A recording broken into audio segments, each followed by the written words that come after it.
Jai Hind everyone, welcome you all to Force Defense Academy. Recently the meeting of India and France was conducted in France. ठीक है, तो in this video we'll talk about how India and France relationship has been evaluated. क्योंकि देखिए अगर हम waste में देखें कई सारे नेशन है, but if we talk about reliable partner, हमारे पास्ट से अभी तक कोई रिलायबल और ट्रस्टेड पार्टनर रहा है तो आई वुड से फ्रांस.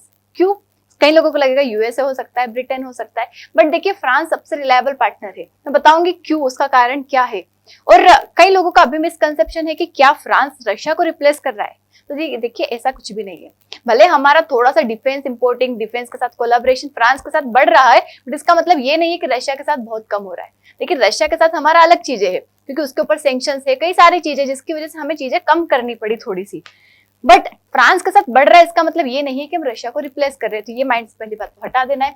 अब हम यहाँ पे स्टार्ट करेंगे फ्रांस के साथ अगर रिलेशन देखें तो देखो सबसे पहले तो मिथ हटा दो, क्योंकि मीडिया में कई सारी जगह कई सारी वीडियोस में ये चीजें बताई गई है कि रशिया को रिप्लेस कर रहा है फ्रांस.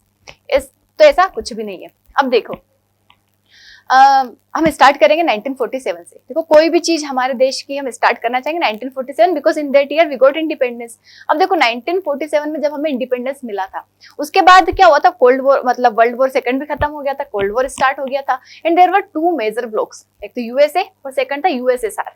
तो some nations were joining USA, कुछ ज्वाइन कर रहे थे यूएसएसआर को, बट इंडिया और Indian prime minister decided to be non aligned. मतलब उन्होंने सोचा ना मैं इसके साथ जुड़ूंगा ना मैं इसके साथ जुड़ूंगा, हम नॉन अलाइंड रहेंगे. इसीलिए एक ग्रुप भी बनाया गया था, एनएम करके नॉन अलाइंड मूवमेंट लाया गया था. तो ये हमारे देश में डिसाइड किया गया.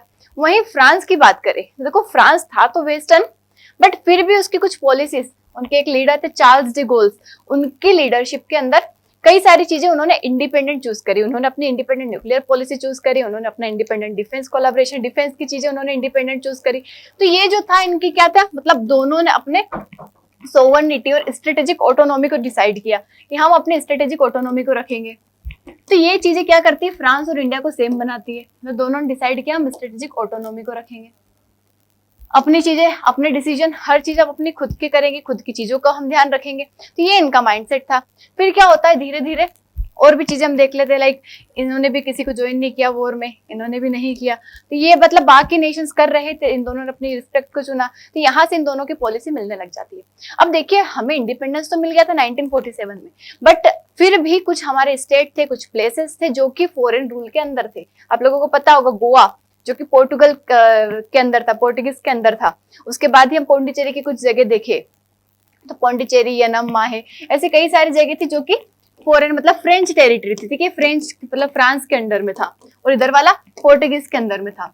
तो देखिए पोर्टुगीज ने तो बिल्कुल मना कर दिया था, मतलब कि we would not cede Indian territory. यहाँ पे इन्होंने काफी प्रॉब्लम क्रिएट करी, मतलब मना ही कर दिया था. फिर क्या हुआ, बट यहाँ पे देखो इन्होंने मना किया, फिर इनके साथ काफी चीजें हुई, हमने अपनी चीजों को छुड़वाया. बट फ्रांस जो था, इन्होंने डिसाइड किया कि इंडिया की टेरिटरी है, तो उन्होंने बातें करके मतलब आसानी से, बहुत ही स्मूथ वे में हमारी टेरिटरी हमें वापस दे दी. मतलब हमारी सोवरेनिटी की इन्होंने रिस्पेक्ट करी.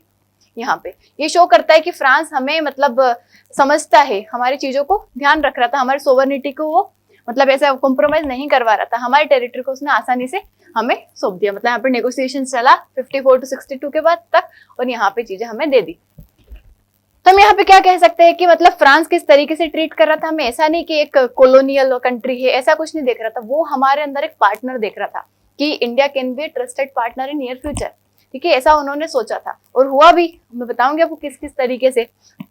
अब देखो 1962 में फिर हमारी चाइना के साथ वॉर होती है. ऑलरेडी हुई थी पाकिस्तान के साथ, 1962 में चाइना के साथ हो जाती है. अब हमें लगता है चाइना की मिलिट्री काफी ज्यादा स्ट्रॉन्ग बन रही थी, हमें भी जरूरत थी कि मिलिट्री का मॉडर्नाइजेशन हो, हमारे पास भी चीजें हो. इवन न्यूक्लियर वेपन तक डेवलप कर लिया था चाइना ने. हमें भी लग रहा था कि न्यूक्लियर वेपन डेवलप करना चाहिए. हालांकि जो एनपीटी थी वो कई सारे नेशन ने साइन करी थी, इंडिया ने नहीं किया था. इंडिया ने अपना न्यूक्लियर टेस्ट किया 1974 में आके. ठीक है, इवन 1971 में भी वॉर हो गई थी हमारी पाकिस्तान के साथ फिर से. यहाँ पर रशिया ने भी सपोर्ट किया था हमें. अब देखो यहाँ पे जो पोखरण टेस्ट होता है, इसके बाद क्या होता है कि पूरा वर्ल्ड, कई सारे नेशन, स्पेशली यूएसए और जो बाकी वेस्टर्न नेशंस रहते हैं, सभी क्या करते, क्रिटिसाइज करते इंडिया को. क्योंकि यहाँ पे जो एनपीटी साइन हुई थी उसके अंदर था कि अब कोई भी न्यूक्लियर वेपन डेवलप नहीं करेगा. Still India developed it. तब लोगों को पसंद नहीं आ रहा था. यहाँ पे कौन सा ऑपरेशन था, किस ऑपरेशन के तहत हमने हमारा फर्स्ट न्यूक्लियर टेस्ट किया था, आपको कॉमेंट में बताना है. ठीक है, और सेकंड इसका भी ऑपरेशन आपको कमेंट में बताना है, सेकंड जो हमारा टेस्ट था न्यूक्लियर. जो पहला टेस्ट किया उसमें कई सारे मतलब हमारे ऊपर रेस्ट्रिक्शन लगाए गए, सैंक्शन लगाए गए, कई सारी चीजें हुई, क्रिटिसिज्म हुआ, but still France supported us. उसने सोचा कि हमारे लिए, हमारी सिक्योरिटी के लिए जरूरी है ये, तो उसने इस चीज की रिस्पेक्ट करी। इवन फ्रांस ने भी डेवलप किया था, ठीक है। तो हमारे मतलब आइसोलेशन अप्रोच को नहीं अपनाया जो कि बाकी नेशंस अपना रहे थे कि इंडिया को अलग कर दो, इंडिया से हम ट्रेड नहीं करेंगे, इंडिया से हम डील नहीं करेंगे, कुछ भी ऐसा फ्रांस ने नहीं किया। इवन सेकंड जब सैंक्शन लगा हमारे ऊपर, क्योंकि वापस से वही सिचुएशन चल रही थी आफ्टर 1991 में, मतलब रशिया तो डिसइंटीग्रेट हो गया था, हमारे पास मिलिट्री भी इतनी ज्यादा नहीं बची थी, और मतलब मिलिट्री भी हमारे पास इतनी स्ट्रॉन्ग नहीं थी हमारी।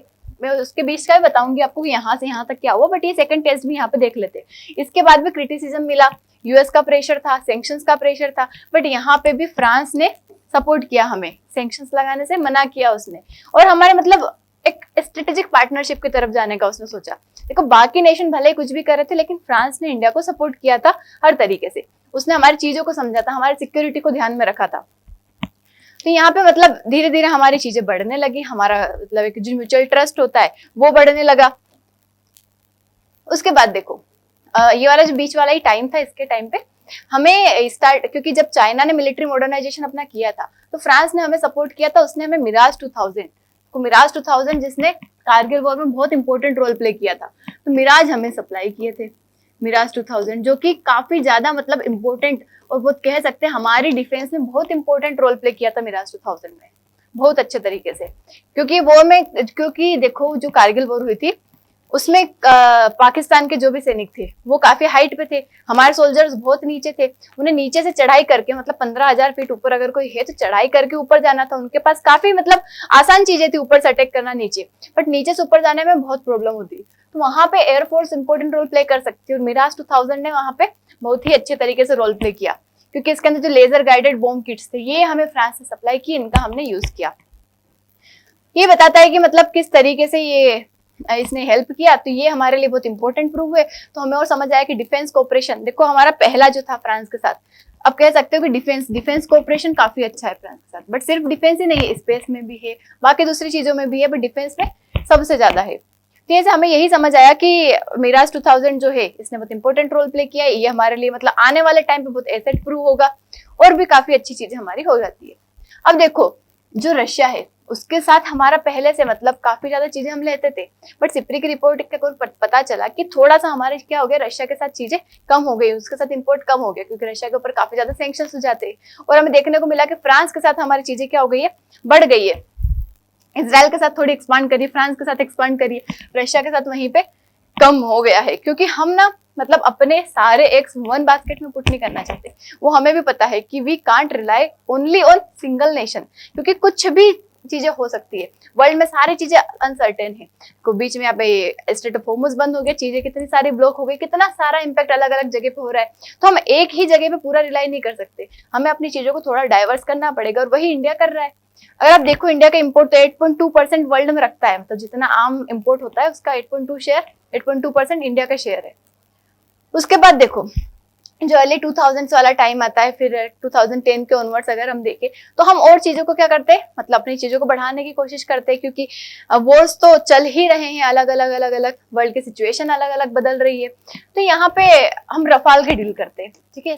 स्टार्टिंग में 36 रफाल की हमारी डील होती है, और रफाल जो होता है, देखो यहाँ पे हमने कई सारे चीजें टेस्ट करी थी। पाकिस्तान के पास F-16 था, चाइना अपने चीजों को मतलब बहुत ज्यादा मॉडर्न बना रहा था, और पाकिस्तान भी ऑक्यूपाई कर रहा था कई सारे एयरक्राफ्ट्स। तो हमें भी रिक्वायरमेंट थी कि हमें सिर्फ मिराज तक नहीं रहना, हमें और भी चीजें चाहिए, अब और भी चाहिए कहीं ना कहीं। तो हमने बहुत सारे एयरक्राफ्ट्स को टेस्ट किया, लाइक MiG-35 हो गया, उसके बाद एफ का कोई सीरीज था, ऐसे बहुत सारे एयरक्राफ्ट हमने टेस्ट किए। क्योंकि जब भी हम परचेज करते हैं, ऐसा नहीं है कि हमने इसको देखा और परचेज कर लिया, हम टेस्ट करते हैं। आप जैसे कोई भी सामान खरीदने जाओगे तो आप उसको देखोगे ना, सही से फंक्शन करेगा तभी आप लोगे उसको।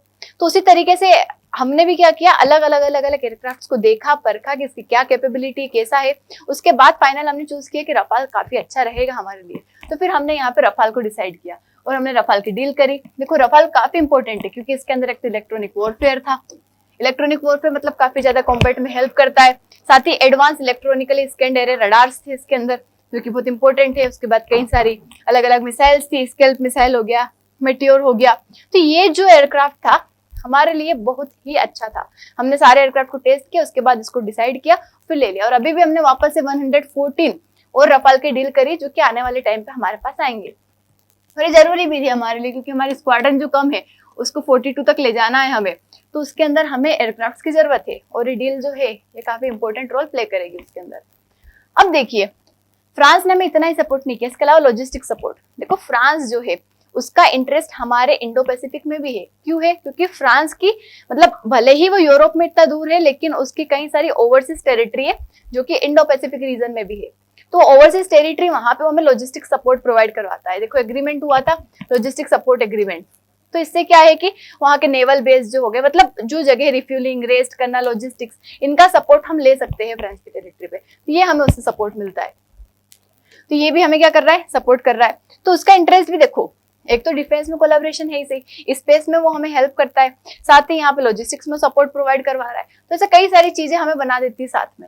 अब देखो हम दोनों को देख लेते हैं, वैसे तो दोनों ही इंपॉर्टेंट है हमारे लिए, फ्रांस और रशिया, बट हम देख लेते किस तरीके से, किस कॉन्टेक्स्ट में। देखो रशिया भी कई सारे डिफेंस इक्विपमेंट पहुंचाता है। S-400 मतलब इसका सपोर्ट हम प्राइसलेस कहेंगे, जो हमने ऑपरेशन सिंदूर के टाइम पे भी देखा है, इसने काफी इंपॉर्टेंट रोल प्ले किया है, जैसे मिराज ने कारगिल में किया था, इसने बहुत ज्यादा किया है, तो इनको भी हम भूलेंगे नहीं, ये भी है हमारे लिए जरूरी। और इवन Su-30 हो गया, T-90 टैंक्स हो गया, विक्रमादित्य हो गया, तो ये सारी चीजें हम कहाँ से लेते हैं? रशिया से लेते हैं। वही फ्रांस से देखे तो मिराज हो गया, रफाल हो गया, और भी कई सारे मिसाइल्स हो गई, सबमरीन हो गए स्कॉर्पियन क्लास की, प्रोजेक्ट 75 के अंदर कालवेरी, खंडेरी, करंज, वेला वगैरह वक्षित, ठीक है, हेलीकॉप्टर्स हो गए। ये सारी चीजें हम कहाँ से ले रहे हैं? फ्रांस से ले रहे हैं। मैं इकोनॉमी की बात करें, देखो यहाँ पे क्रूड ऑयल इंपोर्ट, भले ही सैंक्शन थे, लेकिन हमने क्रूड ऑयल का इंपोर्ट बढ़ा दिया था। पहले कम था, पहले हम ईरान से लेते थे, बट ईरान के ऊपर भी सैंक्शन लग गए तो हमने रशिया की तरफ शिफ्ट कर दिया था, वो तो काफी ज्यादा बढ़ गया था। लेकिन मतलब डिफेंस का इंपोर्ट थोड़ा बहुत कम हुआ है। उसके बाद यहाँ पे देखे तो हमारा ट्रेड काफी बढ़ गया है। AI वर्किंग ग्रुप बाकी मैन्युफैक्चरिंग के ऊपर फोकस कर रहे हैं। यहाँ हम देखे तो ये हमें सपोर्ट तो करता है, देखो UNSC में, तो ये दोनों परमानेंट मेंबर है यूनाइटेड नेशन सिक्योरिटी काउंसिल के, दोनों के पास वीटो पावर है। देखो रशिया हमें सपोर्ट करता है वीटो पावर से, लेकिन फिर भी कहीं ना कहीं अगर आप देखो तो रशिया का टिल्ट टुवर्ड्स चाइना काफी ज्यादा है। रशिया का काफी अच्छा दोस्त है चाइना, अगर उसको कहीं चूज करना पड़ा तो हो सकता है वो चाइना को चूज कर ले, और चाइना हमारे साथ कभी नहीं है, ठीक है, डायरेक्ट मतलब हम नहीं कहेंगे कि बहुत बड़ा एनिमी हमारा, लेकिन हमारे साथ भी नहीं है, हमारा सपोर्ट इतना नहीं करता है। तो रशिया का सपोर्ट मतलब चाइना को पूरा पूरा, ये दोनों काफी ज्यादा इधर के साइड टिल्ट है। तो फ्रांस जो है इसको हम यहाँ पे इसलिए कह सकते हैं कि रिलायबल पार्टनर है, ये हमें कंप्लीट सपोर्ट करता है, UNSC में भी, परमानेंट मेंबरशिप में भी, और मतलब इंडो पैसिफिक मैरीटाइम सिक्योरिटी में, हर चीज में ये हमें क्या करता है? सपोर्ट करता है। अब देखो इसके अलावा मतलब सिर्फ रफाल और डिफेंस के अलावा अगर हम बात करें तो कई सारे डायमेंशनल हमारा अलायंस है। पहली चीज स्पेस एंड ऑर्बिट, मतलब पहले 1960s की अगर हम बात करें तो इसरो और CNES जो है फ्रांस की स्पेस जो कंपनी है, जैसे हमारे यहाँ इसरो है ऑर्गेनाइजेशन, वैसे वहां पे CNES है। तो उन्होंने कोलैबोरेट किया डिफेंस टाइप्स, मतलब ये फॉर्म किया कि हमें गगनयान मिशन हो गए, जो हमारे स्पेस मिशन है उसके अंदर ही सपोर्ट करेंगे, हम कोलैबोरेट करेंगे साथ में। क्लाइमेट एंड एनर्जी का देखो तो इंटरनेशनल सोलर अलायंस, देखो इंडिया में ही ये बना हुआ है, और इंडिया और फ्रांस ने मिलकर ही इसको बनाया था 2015 में।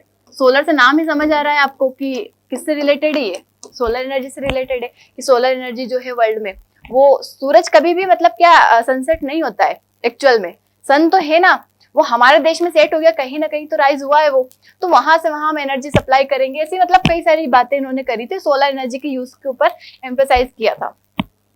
उसके बाद कई सारी चीजों में और सस्टेनेबल डेवलपमेंट में हम साथ में कोलैबोरेट करते। साथ ही डिजिटल अगर आप देखो तो हमारा UPI जो हमारे देश से बना है, फ्रांस में यूज हो रहा है, वहाँ के एयरपोर्ट्स में अलग अलग जगह पे यूज किया जा रहा है। स्किल सेंटर्स जो है वो बनाए जा रहे हैं, वो हमें सपोर्ट कर रहा है एजुकेशन वगैरह में। तो फ्रांस हमें कई चीजों में कोलैबोरेट कर रहा है। उसके साथ ही एक होरिजन 2047, ये आपने शायद सुना होगा, इसका गोल है कि मतलब हमारी फ्रेंडशिप किस तरीके की रहेगी जब इंडिया अपने 100 साल आजादी के कंप्लीट करेगा, मतलब इंडिया फ्रांस रिलेशनशिप कितना इवोल्यूट होगा, क्योंकि कॉलोनियल रूल से लेके यहाँ तक पहुंचना, जिसमें हमने कई सारी चीजें देख ली, हमने डिफेंस डील देख ली, स्पेस का कोलैबोरेशन देख लिया, उसके बाद कई सारी लड़ाइयाँ देख ली, अभी हम AI में कर रहे हैं, सेमीकंडक्टर में कर रहे हैं, तो ये कहाँ तक जाता है, मतलब वो एक होरिजन 2047 इसको कहते हैं।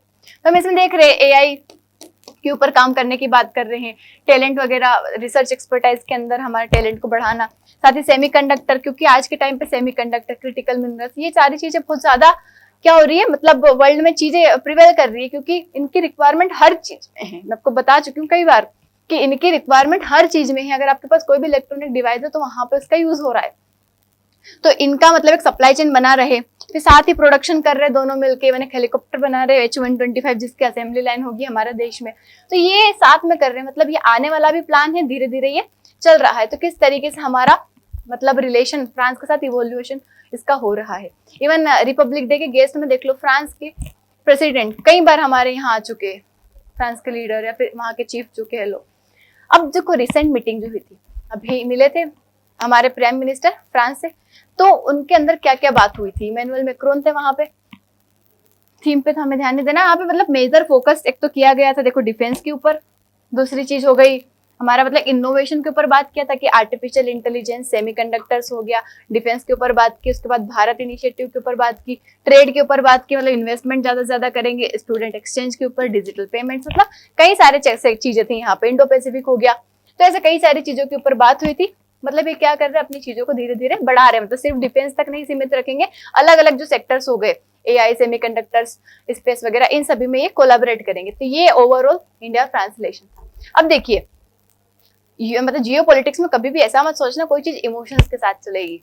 इंडिया फ्रांस का रिलेशन है, but they have their particular individual interest, मतलब सबका अपना अपना इंटरेस्ट रहता है। लाइक इंडिया का अपना इंटरेस्ट है फ्रांस से दोस्ती में, फ्रांस का अपना इंटरेस्ट है। फ्रांस का क्या हो सकता है, देखो एक तो उसको फास्टेस्ट ग्रोइंग इकोनॉमी के साथ पार्टनरशिप मिल रही है, इंडो पैसिफिक का उसे एक्सेस अच्छे से मिल पा रहा है, उसका जो डिफेंस चीज है अगर वो बना रहा है तो उसे एक्सपोर्ट के लिए चाहिए, डिफेंस का उसे पार्टनर मिल रहा है, तो इस तरीके से एक स्ट्रॉन्ग उसे मतलब लीडर मिल रहा है।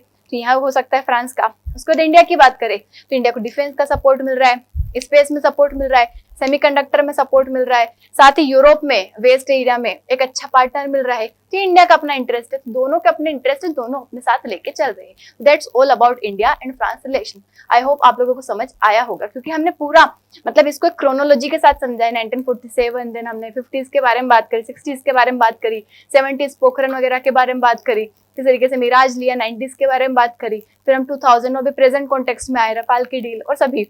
आई होप आपको पूरी तरीके से क्रोनोलॉजी समझ आई होगी, जो कि बहुत जरूरी है। आप एसएसबी की प्रिपरेशन कर रहे हो या फिर किसी भी एग्जाम की प्रिपरेशन कर रहे हो, या फिर बीइंग अवेयर सिटीजन होने के नाते भी आपको पता होना चाहिए, क्योंकि हम जियो पॉलिटिक्स में रह रहे हैं, मतलब सॉरी ग्लोबलाइजेशन में रह रहे हैं, जहाँ पे जियो पॉलिटिक्स वगैरह हर चीज आपका मतलब क्लियर होना चाहिए, आपको कॉन्सेप्ट क्लियर होना चाहिए। थैंक यू सो मच, जय हिंद।